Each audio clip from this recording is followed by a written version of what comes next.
Hi, friends, and welcome to day 7 of the holiday challenge. Today, we're going to talk about saying no.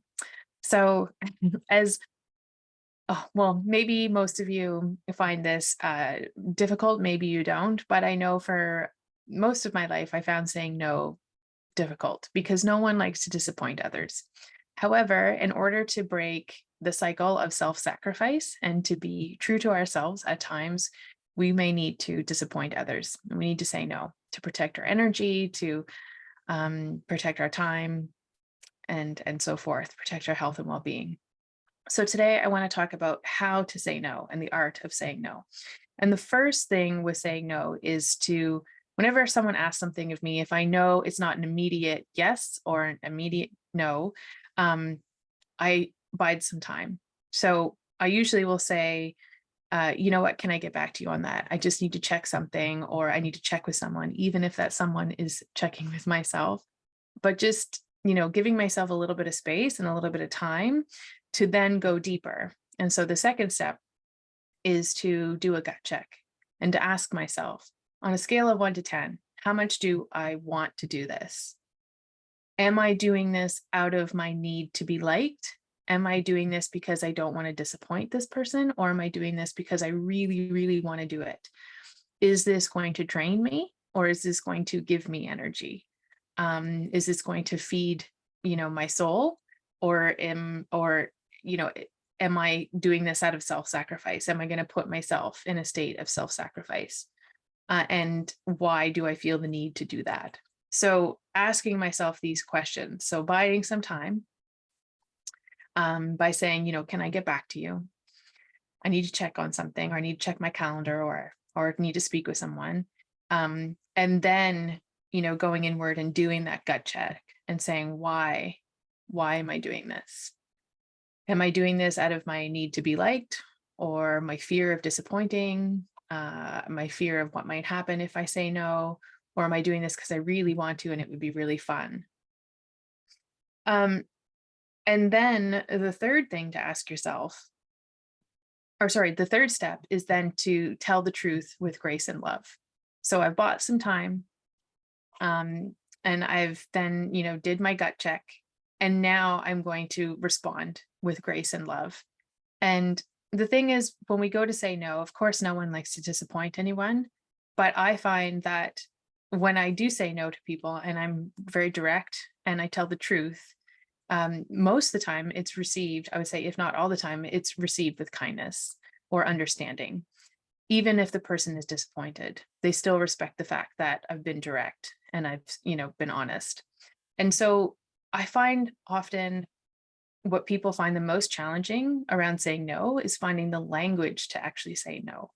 So let me give you a couple of phrases. So you could say to someone, thank you so much for the invitation. Let's say someone's invited you to a holiday party, but really, when you've checked in and you've done the gut check, you're like, you know what? I'm really tired. We've just had a really busy couple of weeks, and I'm in the second half of my menstrual cycle. So my energy is much lower, and I just really don't have it in me to go do this, or I don't feel like socializing. You can be really honest with someone and say, thank you so much for the invitation, but we've just had a couple of busy weeks and we need a bit of a breather. But I look forward to catching up with you XYZ in a couple weeks, right? Um, or say someone has asked you to bake cupcakes or something, or to, cook for something, or do something for them that you just really don't have the energy for. You can say, I'm sorry to disappoint you, but I can't do that right now. Sometimes you need to sometimes you want to be mindful that you don't leave a door open where you need a wall. And what I mean by that is, be really definite in your response. So saying, I'm sorry, but I can't. Not, oh, maybe, but like, you know what I mean? Sometimes you can say things that kind of leave room for a rebuttal, or leave room for someone to present you with a scenario that maybe they could still get what they want. So sometimes, like, just be mindful of not leaving a door open where you need to actually put a wall. So just being really clear in your response and saying, thank you so much. I'm sorry for the invitation, or, you know, I'm sorry to disappoint you, but I can't. You don't have to over explain yourself. You don't have to, say too much. Just no, I'm sorry, I can't. No is a complete sentence, right? I'm sure you've heard that before. Um, so yeah, so tell the truth directly. And then also, what was the other thing I wanted to say? Oh yeah, don't measure your success by the response you receive. Measure it by how you feel once your anxiety about the situation disappears, right? So what I mean by that is when you decide to break the cycle of self-sacrifice, there may be people in your life who don't like that very much because they've really benefited from you giving and giving and giving and giving. And so don't measure your success by their reaction. Instead, measure your success by how you feel once your anxiety around the situation passes.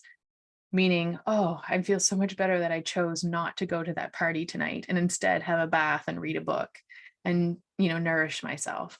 Or I'm so glad I decided not to throw that holiday party or, like bake 25 cupcakes for this event because now I have more time to do this.